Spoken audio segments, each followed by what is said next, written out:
Olá! O Vida Vivida de hoje vai conversar com um jornalista que é louco por publicidade. Mas ele sempre procurou unir a formação com a paixão. Trabalhou como gerente de marketing do antigo Correio da Manhã e foi apresentador de TV. Seu nome? Jomar Pereira da Silva Roscoe. Tudo bom, Jomar? Magnífico. Um prazer ter você aqui hoje. Prazer é meu. Ele vai bater um papo com a gente e responder as perguntas da galera ligada na telinha. Mas antes, vamos dar uma olhadinha no briefing da vida e da carreira de Jomar Pereira da Silva.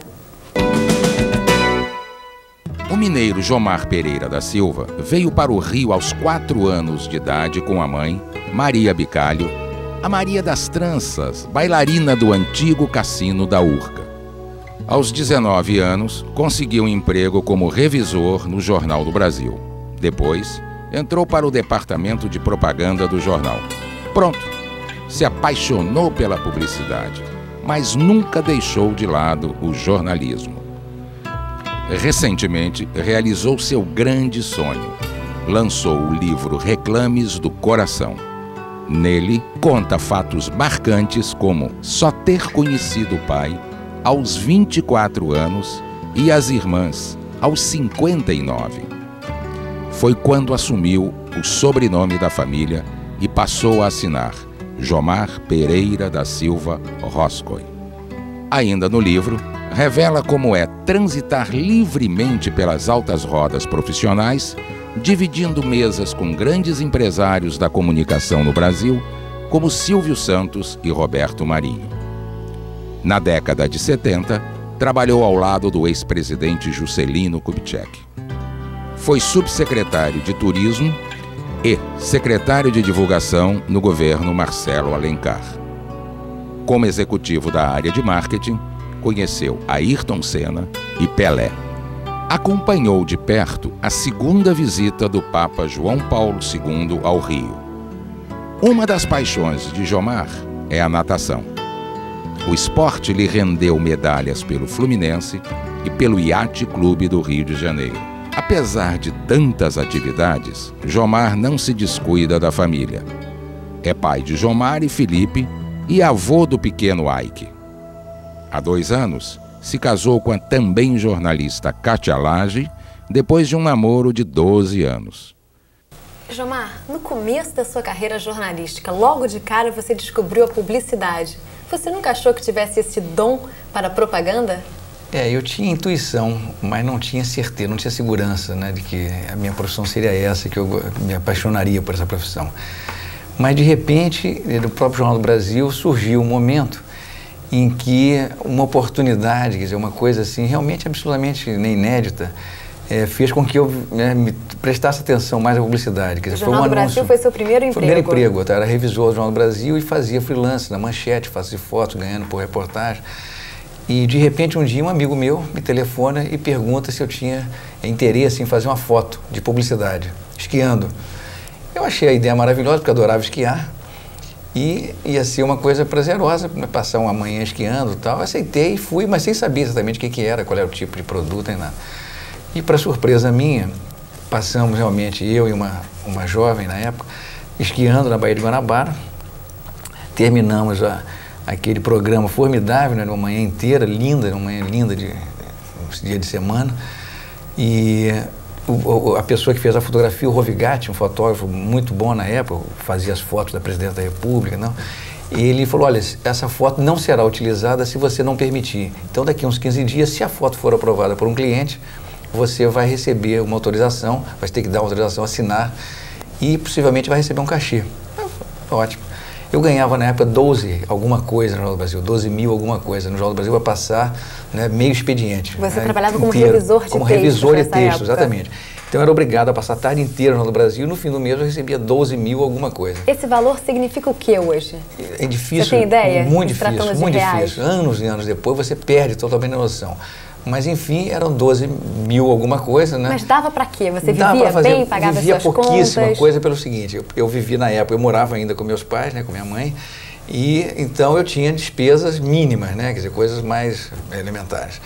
Mas o que aconteceu foi que a partir dessa foto que eu fiz, eu quando fui receber, né, o papel para autorizar a foto, eu vi um cheque de 45 mil alguma coisa.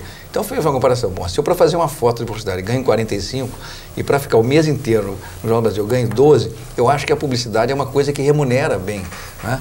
A partir daí eu comecei a me interessar, a ficar atento, e aí veio um primeiro convite. Pois é, essa foto te rendeu um convite até bem inusitado, né? Exatamente. Aí, depois, em seguida, veio o João Paulo Belmondo a filmar O Homem do Rio, né? E não sabia que a produção viu a minha foto na manchete, né? Contracapa de revista, várias revistas na época, e foto colorida, tal, em outdoors, né? E, de repente, me chamaram novamente e falaram: você gostaria de fazer, aceitaria fazer a dublagem do Belmondo, que ele não sabe esquiar? Falei: bom, tudo bem, aceito. Já estava animado pelo estímulo, né, do primeiro cachê. O primeiro cheque. Então, um mês depois, que é uma coisa tão próxima assim, aceitei e aí ganhei 80 mil para fazer uma cena esquiando. Passei 2 vezes esquiando em frente da câmera, ali no Morro da Viúva, e ganhei 80 mil em dinheiro, à tarde. Fiz a cena de manhã, de tarde fui à produção, a pessoa abriu uma gaveta e me tirou em notas 80 mil, alguma coisa, e me entregou. Eu dali comprei uma Vespa, né? Já comecei a fazer investimentos pessoais, roupa, enfim, comecei, mas aí falei: bom, eu senti o seguinte, que eu jamais posso, se eu quero continuar na carreira ou jornalista ou de publicitário, eu não posso ficar como modelo. Foi a única coisa que eu fiz como modelo, quer dizer, fiz essa foto que foi para Consul, para Souza Cruz, lançamento nacional. E depois o trabalho como dublê do Belmondo. Não, a vida já te pregou cada peça, né, Jomar? Ah, sim. Quando você trabalhava como apresentador no programa Contato da extinta TV Continental, teve uma noite que você ocupou o lugar da grande estrela, foi o grande entrevistado da noite. Conta pra gente um pouquinho desse episódio. O programa era um programa chamado Contato, que eu levava pessoas ao vivo para, né, entrevistas, debates. Eram normalmente 3 ou 4 pessoas. 3 ou 4 pessoas, e era um programa dinâmico, né? E ao vivo, não tinha nada. Televisão naquela época, essa TV Continental era na Rua das Laranjeiras, sem nenhum recurso, paupérrima, sem videotape, sem coisa nenhuma.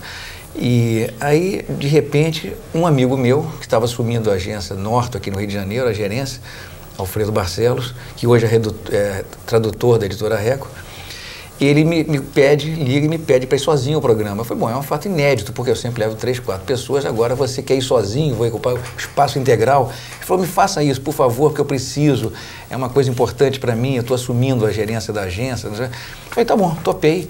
E no dia chovia muito no Rio, e ele não apareceu, quer dizer, faltavam minutos para o programa entrar no ar, me avisaram, falaram: você tem que fazer o programa com a mulher. Eu falei: mas como é que eu vou preencher 40 minutos, era 40, 45 entrevistado apenas? Um entrevistado apenas, e que não foi, quer dizer, ele não apareceu na televisão. Aí passou um locutor que eu conhecia na casa, Velasquez, que hoje é pastor em São Paulo, mas o Velasquez passou, eu falei: Velasquez, por favor, vem cá, me entrevista. E aí sentei rápido, escrevi assim 3 perguntas primeiro para ele, 3 perguntas iniciais, dei o papel para ele. Só mesmo para dar o start? Exatamente, dá o start aí, começa por aí.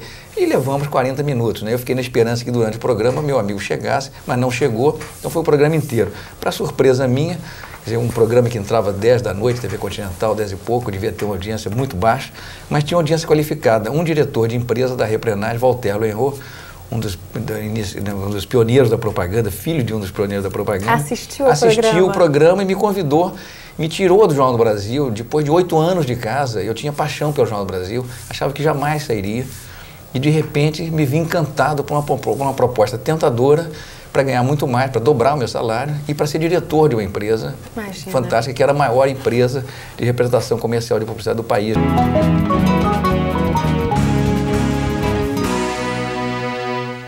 O Vida Vivida está de volta hoje batendo um papo com o jornalista e publicitário Jomar Pereira da Silva Roscoe. Jomar, tem uma telinha aqui para você. Oba. Jomar, você já foi apresentador do plantão CBN. Como foi essa experiência?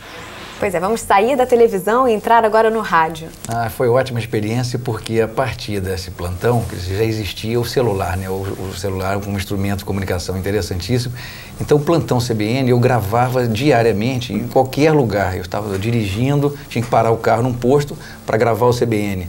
Estava num jantar, saía do jantar, ia para um lugar mais tranquilo para poder gravar o CBN. Então, a cada noite eu fazia uma gravação, era muito curioso, porque as coisas mais inusitadas aconteceram. Você pode imaginar, eu recebendo uma ligação, a pessoa que estava me fazendo a ligação não sabia onde eu estava, né, mas fazia uma certa hora. Então, eu mais ou menos calculava que aquele instante, né, da noite iria chegar uma ligação, ou em casa, né, ou no meu celular. E aconteceram coisas curiosíssimas, né? Eu também, em relação à audiência, eu uma vez estava jantando na casa do Ricardo Carolbim, sentado ao lado de uma senhora, dona Ruth, e aí ela falou assim, eu sou, né, o seu ouvinte. Eu falei, mas como é que a senhora pode? O programa é gravado à noite, mas entra de madrugada, porque o plantão é uma coisa que se estende pela noite afora. Aí ela falou assim, não, porque todas as vezes que eu saio, janto fora, tal, vou teatro, eu volto para casa assistindo a CBN. Eu falei, mas que coisa interessante, a senhora tem tanto interesse assim? Pois é, porque a rádio é meu filho. Nossa! Era a mulher do Roberto Marinho, que estava ouvindo o programa, que era uma das pessoas que assistia, que ouvia o programa. Mas aconteceram coisas interessantíssimas, pessoas de outros estados que ouviam, descobri amigos que há muitos anos eu não tinha contato em outros estados, enfim. Eu acho que o rádio tem uma força enorme, né, de comunicação, e você só percebe quando você executa, quando você pratica o rádio, quando você exercita, né, essa função de poder falar, de poder receber perguntas e as pessoas se comunicarem com você. É muito rápido, muito dinâmico. Eu acho que é formidável. Eu acho que eu vivi uma experiência muito rica e tinha uma audiência muito, muito interessante. O Brasil inteiro eu recebia manifestações de pessoas que tinham escutado de alguma forma algum tipo de reportagem que eu havia feito, alguma opinião que eu tivesse colocado no ar. Muito interessante. A gente já falou um pouquinho aqui da televisão, do rádio. Agora vamos falar um pouquinho da mídia impressa. Você escreveu durante muito tempo a coluna Panorama Publicitário no Jornal Globo. Isso. O que com certeza era sinônimo de prestígio inegável, né, Gilmar? Verdade. Por que você deixou de escrever? Eu deixei porque eu recebi um convite que eu percebi que iria conflitar eticamente com o jornalismo de coluna, né? Eu recebi um convite para ser presidente, fundador de uma agência de propaganda no Rio de Janeiro, que foi a CBBA. Uma agência de São Paulo resolveu abrir escritório no Rio, depois em Brasília, e me convidaram para que fosse sócio e presidente da agência. Eu aí percebi o seguinte, se eu continuasse com a coluna, os meus companheiros, os meus colegas, passariam a me enxergar como um concorrente e não mais como um jornalista. Lógico. Então, preferi abrir mão, né, do programa, da parte do panorama publicitário, da coluna, e fiquei exclusivamente dedicado à agência de propaganda. E foi bom porque a agência cresceu e eu não fiquei com essa punição de ter usado a coluna em benefício do crescimento da minha agência. Com né? certeza. Tem mais uma perguntinha aqui Ótimo. na telinha para você. Vamos ouvir. Né? Gilmar, para qual revista você já escreveu e para quais que você escreve hoje em dia? Eu escrevi para Manchete, para Fatos e Fotos, revista Propaganda, revista Marketing. Há muitos anos eu escrevo para a revista Banco Hoje, que é uma revista especializada. Eu também tive uma experiência interessante em marketing bancário. Então Você trabalhou tenho no Banco Denasa? No Banco Denasa, também dirigindo uma empresa de marketing do Grupo Denasa. Que era presidido pelo Juscelino Kubitschek. Que era presidido pelo Juscelino, que foi também uma experiência riquíssima, né? Porque o Juscelino, por exemplo, que já havia sido prefeito de Belo Horizonte, governador do estado de Minas e presidente do país, e era presidente do Conselho de Administração do Banco Denasa, na minha primeira reunião de trabalho com ele na diretoria, ele me perguntou o que era marketing. Isso assim que você começou a falar? Exatamente, é uma surpresa enorme, porque eu jamais poderia supor que um craque de marketing intuitivo, né, a gente percebia ali que era uma coisa extremamente intuitiva, não soubesse, né, o que era, definir exatamente o que era marketing. Eu fiquei surpreso e dei uma resposta clássica, né?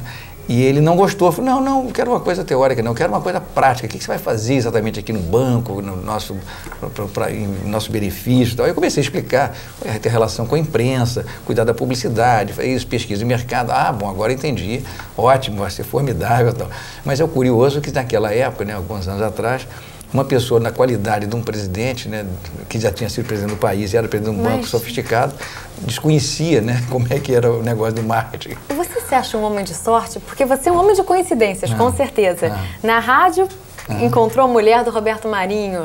Agora com o Juscelino. O que você acha disso? Eu acho que tenho sorte, sim. Agora acredito. Não, eu até falei agora, imagina. Não, mas é verdade. Mas olha, você sabe que eu sou otimista, eu vejo a vida de uma forma muito positiva. Então, eu dou chances também para que as coisas aconteçam. Se eu acho que você atua uma postura negativa, pessimista, dificilmente você vai conseguir atraindo, né? Com certeza. Então, você tendo uma postura em relação à vida positiva, favorável, eu acho que isso favorece para que coisas boas venham para você. Acho que é por aí. Acaba atraindo Acaba coisas. atraindo coisas, exatamente. Você tem que aproveitar as oportunidades, tem que enxergar a oportunidade quando passa na sua frente para você aderir. Pois é, e com o Juscelino também você teve um episódio até engraçado durante uma festa de Réveillon.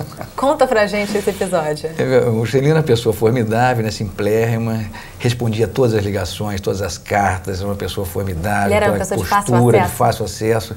E um belo dia, passando o Réveillon na casa do Rodrigo Lopes, da Maristela, ali em Botafogo, Réveillon, passado da meia-noite, né, as pessoas convidadas tinham, né, acesso à piscina. E aí o Juscelino, né, eu já estava dentro d'água, junto com outras pessoas, de repente o Juscelino vai empurrar um sobrinho da dona Sara Kubitschek, o Nelson Costa.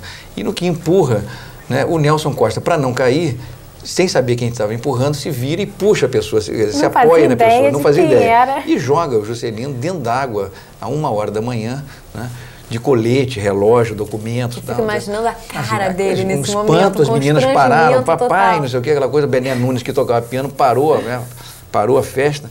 E aí eu naturalmente peguei pelo braço, né, levei até a borda da piscina, ele saiu, eu fiquei preocupado, falei, bom, o Nelson vai ter alguma consequência, vai levar um pito, vai ser demitido do banco. No mínimo demitido. Nada. O Juscelino trocou de roupa, voltou à piscina e ficou conversando conosco com a maior tranquilidade, como se nada tivesse acontecido.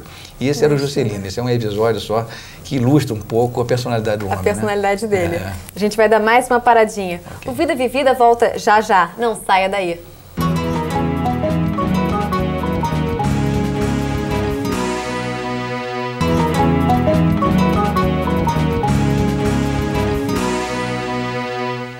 Estamos de volta para o último bloco do Vida Vivida, hoje batendo um papo com o jornalista e publicitário Jomar Pereira da Silva. Jomar, mais uma telinha. Jomar, você está escrevendo um livro sobre a sua vida. O que te levou a escrevê-lo? Deixa eu até pegar o livro aqui e mostrar. Reclames do Coração. Reclames do Coração. Muita motivação, né? Porque um livro que foi preparado durante 60 anos, né? É um livro que conta a minha vida a partir do meu nascimento e que mistura, né, a minha trajetória pessoal com a profissional. Então o livro tem os reclames, que são a parte, né, dos reclames, dos anúncios, da publicidade, e tem o coração, que é a minha paixão, a minha família, a minha vida pessoal. Então essa mistura foi que me deu a motivação de escrever o livro, que foi feito com muito carinho, né, com muita dedicação. A parte profissional eu pesquisei muito, né, peguei as minhas colunas todas, fiz uma pesquisa interessante, porque pensei, né, tudo aquilo que eu achei que fosse mais significativo ao longo dos anos. O que deve ter sido um trabalho até muito árduo, porque o que não faltava aí eram informações, muita informação, fatos. Exatamente, muita informação, e que foi bom como exercício, né, de rever aquela história toda. E a parte pessoal, você já comentou que foi, né, o reencontro, né, o conhecimento das minhas irmãs, né, o conhecimento do meu pai aos 24 anos e depois a relação minha com a minha família mineira, né, as minhas irmãs que eu passei a conhecer agora a partir do final do ano passado. Então tudo isso para mim foi muito novo. Então isso aí me deu um adicional de motivação para que eu fizesse o livro. Aliás, eu acho que essa é a pergunta da telinha. Vamos dar uma olhadinha aqui. Qual foi sua reação ao estar de frente ao seu pai após 24 anos sem vê-lo ou sem conhecê-lo? Foi de grande emoção, né? Porque eu sabia da história desde o primeiríssimo momento que eu entendi por gente, porque eu comecei a assinar o meu nome, Jomar, de João e Maria, João meu pai e Maria minha mãe. E eu aprendi a escrever o Jomar Roscoe no primário, jardim da infância, primário. Quando eu tinha 5 anos, minha mãe se casou com Jaime Pereira da Silva e me registrou como Pereira da Silva, Jomar Pereira da Silva. Tirou o Roscoe. Eu passei a ser mais João Pereira. Mas a minha história, quer dizer, desde o primeiro momento, eu fiquei sabendo que eu tinha um pai biológico que se chamava João Roscoe, que morava em Belo Horizonte, né? E que eu passei a Pereira da Silva em função de um casamento com a minha mãe, de uma pessoa super carinhosa, que me educou, tal, que me ajudou, enfim, né, na minha educação ao longo dos anos. Você o chamava de pai? Não. Não, eu chamava de Me. Ele era Jaime e eu chamava ele de Me. Eu não conseguia, eu tinha uma inibição, porque eu sabia... Você sabia que você tinha um pai biológico. Que eu tinha um pai biológico. Então isso, né, durou a vida inteira, até que um belo dia eu resolvi, né, resolver esse problema. Achei que tinha chegado a hora, porque aquilo me incomodava e tal, e fiz um convite para que meu pai viesse ao meu casamento, na reitoria. E ele veio, aceitou o convite, veio de Belo Horizonte e eu conheci na fila, nos cumprimentos. Ele foi o último da fila. Minha mãe aí me cutucou e falou, seu pai é o último da fila, ele vai chegar e tal. Eu fiquei na maior emoção, exatamente. Eu fiquei muito emocionado, né? Nos abraçamos, foi uma coisa muito comovente e prometemos, né, uma relação de amizade e tal, que permaneceu, mas sempre com um cuidado muito grande, porque a família, pelo lado dele, né, a mulher dele, as minhas irmãs, não sabiam da história. E só foram saber agora, recentemente. E aí foi outra surpresa agradável também, porque elas souberam, ficaram sabendo quem era eu e gostaram da ideia, porque um irmão mais velho, um irmão pronto no sentido preparado, né? Quer dizer, então, nós, nenhum precisava do outro para nada, a não ser carinho e paixão e relação de afeto.